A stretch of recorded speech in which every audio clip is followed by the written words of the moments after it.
Labadiena, mėlyjeji, jūsų dėmesiui svarbiausių savaitės aktualijų apžvalga. Naujasis Lietuvos krepšinio lygos sezonas prasidėjo šeštadienį, kuomet Jonavos sporto arenoje šeimininkai priėmė Kėdainių Nevėžį OptiBet ir iškovojo pirmąją sezono pergalę 94-77. Rezultatyviausiai Jonavos komandoje žaidė Ivanas Gadžerosas, komandos debiutantas, pataikė 4 tritaškius iš 6 ir dvikovą baigė surinkęs 22 taškus, 17 pridėjo. Dar vienas IBET debiutantas Tauras Jogėla, 14 Maiklo Hakso sąskaitoje.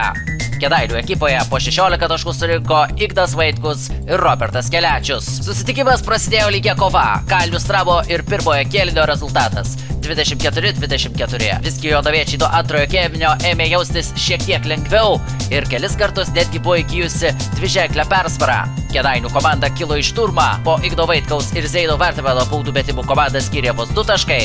Tačiau Jonavos komandos kapitono Tauro Jogėlos dėka jonaviečiai atstatė dviženklį pranašumą ir iškovojo pirmą sezono pergalę. Kito šeštadienio rungtynės baigėsi netikėtai. Klaipėdos Neptūno krepšininkai pataikė 18 tritaškių ir namuose 91-81 pranoko praėjusio sezono bronzos medalių laimėtoją Panevėžio Sevetbet Lietkabelį. Sėkmingiau pirmoji dalis klostėsi Sterlingo Gipso vedamiems klaipėdiečiams, kurie po 2 kėlinių pirmavo 7 taškais. Vis dėlto po 3 kėlinių pirmavo jau panevėžiečiai 64-63. Tačiau panevėžiečiams perimti rungtynių kontrolės nepavyko, kadangi klaipėdiečiai ketvirtajame kėlinyje susigrąžino iniciatyvą ir likus mažiau nei kelioms minutėms jau turėjo dviženklį atotrūkį, kurio panevėžiečiai neįstengė panaikinti. Nuostabų pristatymą komandos sirgaliams jau pirmose rungtynėse surengė Neptūno debiutantas Sterlingas Gipsas. Jis pataikė 7 tritaškius iš 9 ir surinko 26 taškus ir tiek pat naudingumo balų. Rezultatyviai žaidė ir veteranai. Deividas Gailius surinko 16, Žygimantas Janavičius 15. Pralaimėtojų gretose 16 taškų surinko Paulius Valinskas, 14 Gabrielius Maldūnas. Dabar liekame Švyturio arenoje. Čia savo namų rungtyne šį sezoną žais Gargždų krepšininkai. Jie pirmąjį egzaminą turėjo prieš čempionų titulą ginantį Kauno Žalgirį. Šiose rungtynėse intrigos nebuvo. Žalgiris jau pirmoje dalyje sutvarkė visus reikalus ir šventė pergalę net 52 taškų skirtumu. 107-55.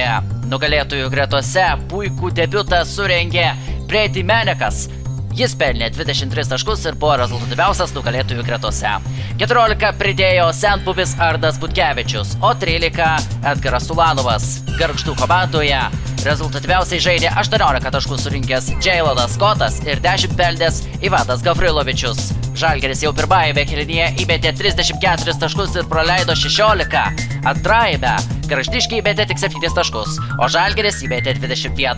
Tad po 2 kėlinių intriga dingo ir likusi rungtynių dalis liko tik formalumas. Kur kas atkaklesnė kova virė kitose sekmadienio vakaro rungtynėse, kuriuose Vilniaus Vilkai pradėjo savo sezoną viešėdami Šiauliuose.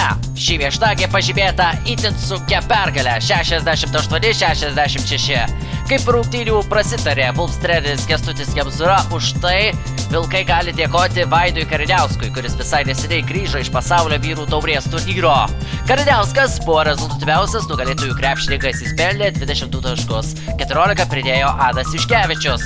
Pralaimėtojų gretose LJ Torpas surinko 19 taškų ir 6 rezultatyvius perdavimus, 16 pridėjo Paulius Danusevičius. Paskutinėmis rungtynių sekundėmis Vilkai pirmavo tik taško skirtumu.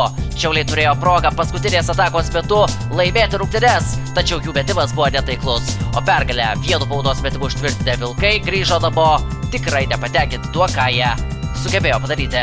Įsimintiną pergalę sezono starte iškovojo Vilniaus Ryto krepšininkai, kurie rezultatyviame mače 106-90 palaužė Pasvalio Pieno žvaigždžių ekipą. Pastarojoje prie šios komandos vairo debiutavo naujas vyriausiasis treneris Aurimas Jasilionis. Debiutas pergalė nebuvo pažymėtas. Na, o rezultatyviausiai Vilniaus ekipoje žaidė 21 tašką pelnęs Gytis Basiulis, 18 pridėjo komandos naujokas RJ Kaulas, 14 pridėjo Justinas Gorgamas. Pasvalio ekipoje 21 tašką surinko Brandonas Tebas, 20 Jordanas Watsonas, 18 Deante Johnsonas. Paskutinėse pirmojo turo rungtynėse Utenos Uniklubas nuo Juventus turėjo paprakaituoti dėl pergalės kovoje su Mažeikių M-Basket ekipa. Galiausiai pergalė buvo pasiekta 81-74. Vienu metu atrodė, kad uteniškiai pergalės nepasieks, nes ketvirtojo kėlinio pradžioje dviženklių skirtumų pirmavo Mariaus Kiltinavičiaus auklėtiniai. Vis dėlto savo spurtų atsakė šeimininkai sugebėjo apginti namų tvirtovę ir sezoną pradėti pergalę. 17 taškų nugalėtojams pelnė Billy Ivy, 16 pridėjo Ernestas Sederevičius, 13 ketvirtajame kėlinyje iššovęs Marius Valinskas. 17 taškų pralaimėjusiams pelnė Kajus Briuke, 14 Martino Poliukėno, 12 Keilevo Hafmano sąskaitose. Šis tiek, laida Krepšinio savaitė atsisveikina, iki kito karto.